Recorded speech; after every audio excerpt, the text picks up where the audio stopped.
Hi and welcome to another tutorial from Homs. Today we're looking at the Extrude text intro, and this was inspired by a video that I saw by the YouTuber Boone Loves Videos. He did his in After Effects. I just saw the first part of the video and I said, okay, this would be nice to do in Blender for a text intro. So I figured I'd just give him a hail up. I'll leave a link to his channel in the description. So first I have my background. It's a nice jeans texture. I'm not going to go into how I created this, but I will show you the node setup, and you can see the node setup here. In a later date I will do a tutorial on the textures or the various textures that I used in my tutorial pieces, but that is that. So we're going to move on to the first part of this tutorial. We're going to create the text. So I'm going to hit Shift and A, and then we're going to search for text. Alright, and just enter that. Press G and Z to bring it to the front. Good, and then we're going to type in Extrude. Alright, you can type in whatever you want for yours, but I'm just going to use Extrude because that's what I have on my tutorial here. Cool, and just going to scale it to place. So the next part now is I need to change the font. I already have the font in my font repository in Blender, but you may have to search your files for that font. So I'm using Rubik Bold. That's Rubik Bold. That's a free font that you can download. Really nice font. Use it quite a bit. Cool. So now we have Rubik. Excuse me. The next step now is to convert this to a mesh. So we're going to press F3 on our keyboard, and we're going to search for convert to mesh. Mine's at the top, but you will type in convert to mesh to find yours. Good. And when you convert to mesh, we're going to press tab, and then we look at our extrude, and we see that we have a lot of unwanted topology and a lot of unwanted edges. So we're going to go ahead and dissolve these edges here. So I'm going to press A on our keyboard. I'm going to press X on our keyboard after pressing A to select all the vertices, and we're going to navigate to limited dissolve. And this will just leave us with the edges and the vertices that we want to see, or that we need for our topology. Cool. So for the next step here, what we're going to do here is just extrude this at the bottom. So we're going to press E for extrude, and we're going to press G and Z, sorry. So E and Z, even though automatically it does Z, I think.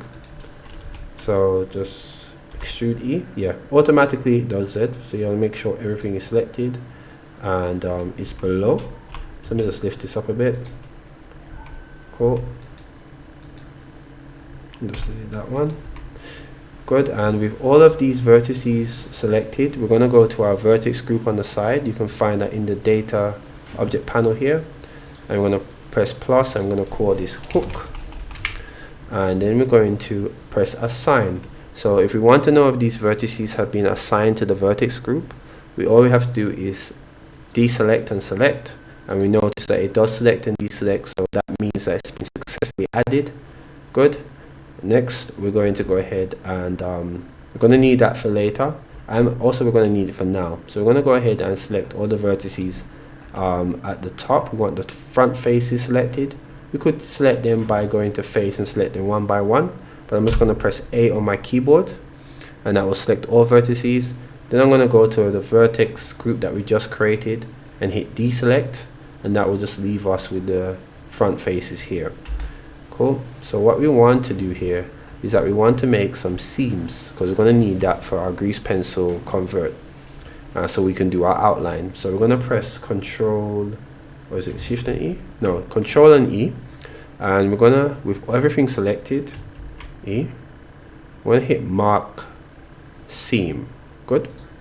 And you'll see we have red outlines on everything here, but while this does majority of the seams just fine that we're going to want, there are some that we don't need, like these intersections here.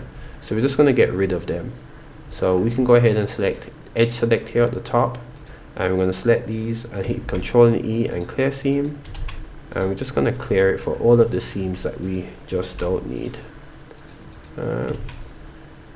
Clear seam, clear seam, clear seam. Cool. E, clear seam. Smooth this back. Cool. Any others? Control E. Clear seam. Be careful to use Control E and not E, or else you'll add extra topology that you don't want, and that may mess about with your grease pencil convert. So now that we've done this, let's go ahead and go to Object, Convert, Grease Pencil, and you want to have these options selected. You want to keep the original. You want only the seam edges, but you don't want the faces. And then you're going to add the thickness according to how thick you want this outline to be. And we're going to add the offset in accordance to how much offset you want. Right? I already have done this, so all of my settings are already in place. But that's the settings I use. Cool. And we have our grease pencil here. If we go outside of our camera view using our middle mouse button, we can see that the grease pencil outline is interacting and causing unwanted artifacts with the mesh below it. So we're just going to hit G and Z and just lift this up so that it's not interfacing with the mesh below it. Then we're just going to parent it to the original mesh, object keep transformation, and we can move on to the next step. Okay, so now we can move on to the hook part of our tutorial. So first we need to create an object for our vertices to be hooked to. So we're going to hit Shift and A, and we're going to create a UV sphere. You can create anything, but I'm choosing to use a UV sphere. I'm going to press F2 on our keyboard and name this hook target. Cool. So with this hook target created, we're going to hold Shift and select our mesh. Press Tab. Good. And you want to make sure that this is selected. This is what you want selected, these vertices at the end. If it's not the one selected, you can deselect and select again. And make sure these are selected here. Once this is selected, we can go over to Vertex. And we can go to Hooks. And we're going to say Hook to Selected Object. Cool. So now if we move this object here, good, we should see that we have the vertices are moving with it. So this way we can freely control our extrude. Let me just move the background back a bit and scale it up so that we can see these things a bit more clear. Yeah, so we can see here now we freely control the extrude for this effect. Cool. Alright, and now we can move on to the final part of the tutorial, which involves the animation and the materials. Okay, so we can move on to the final part of this tutorial, which is the materials and the animation. So first things first, we want to hide this from the render view because we don't want this to show in our render. So we're going to go to the top right and we're going to click this camera icon where it says hook target. And that will make it so it doesn't show up in the render. If we press F12 on our keyboard, we can see that we don't see it, and that's exactly what we want.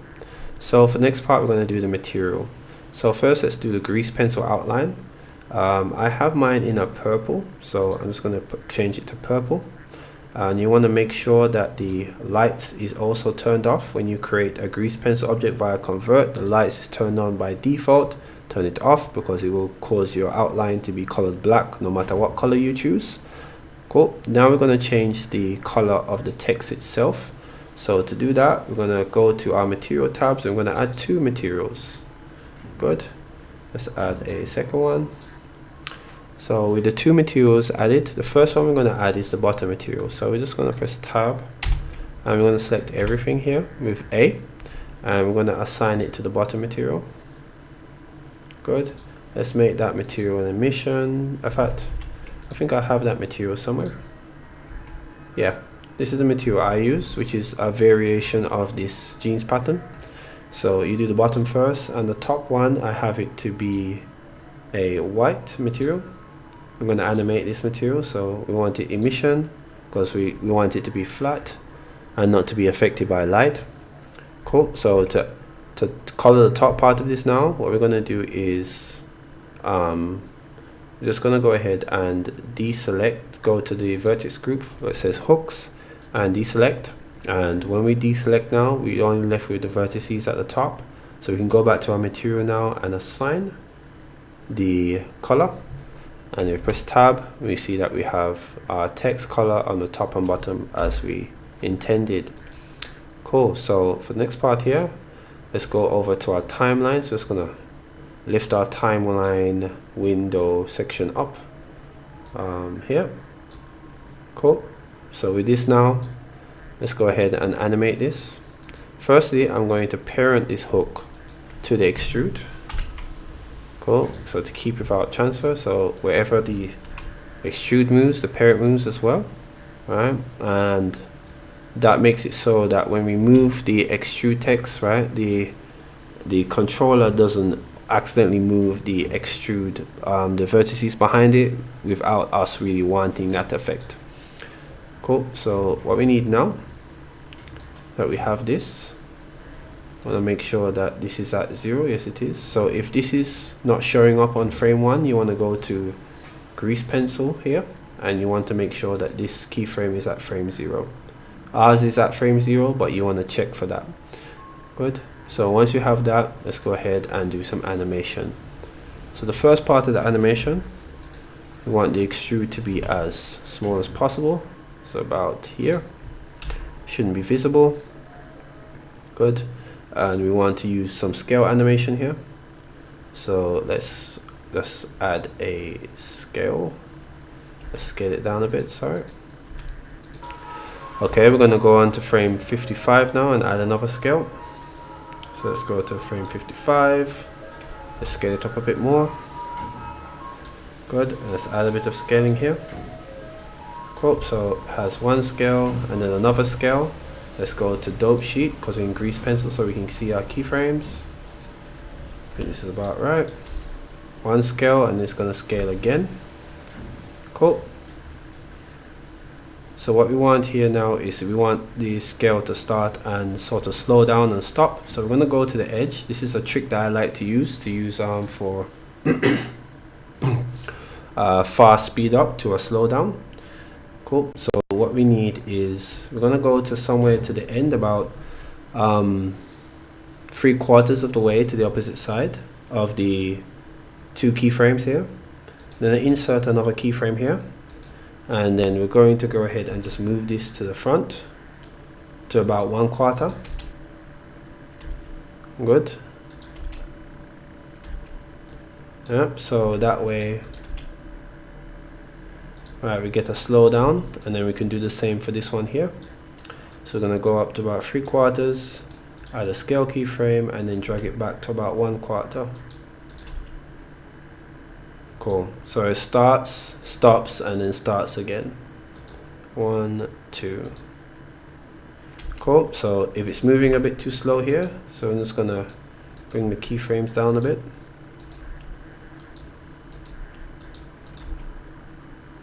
Right. This looks about right. Yeah. This looks about good. And then what we're gonna do next is that we want the extrude to come out at this part, this last scale section here. So this is going to be doing the animating. Make sure we have it on the same frame that we start here. Good. And we're just going to insert a keyframe for the X and the Y, because we may need to use to move the Y. In fact, let's add for the Z as well. And we're going to go ahead and look for when this extrude stops. Stops about here. Cool. Let's go back to this, and we're going to add another keyframe now with this moved. So let's go ahead and move it where we want it. And for this one, let's move on to the right. Yep. But you can move it obviously wherever you want to. And let's add a bit of Z too. Bring it to the back. And we're just going to insert keyframes here, so comes out nicely. So we're just going to do the same thing that we did for the extrude here. We're going to add a keyframe at about 40 frames here. So insert keyframe, and then we're going to drag that back to first third, and we get this. Yeah, cool. but we could use to increase the size of this scale. So I'm just going to go ahead and increase it. I think it's a bit small. Let's give it a bit more oomph here, and we're going to do the same thing. Insert keyframe and bring this back. So yeah, this looks much better, minus the sound effects. Yeah, so that looks nice.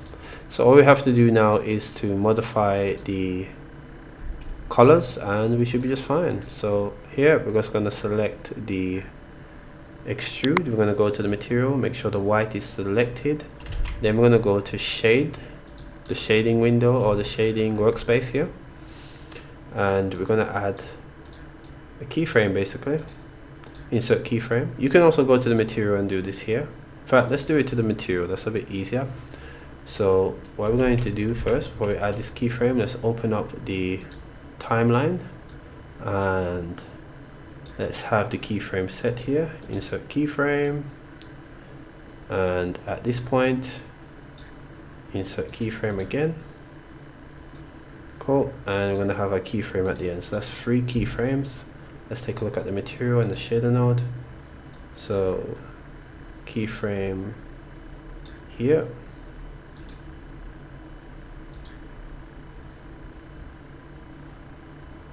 cool. Let's add a different color here, perhaps this purple. Oh no, we want this section to be white. This is the section that we want to be purple, sorry. So we want this part to be purple. Let's make it dark. Well, this is good. Place white, and yeah. Alright, so we also wanted to keep this purple. Copy the hex code and put this purple right here.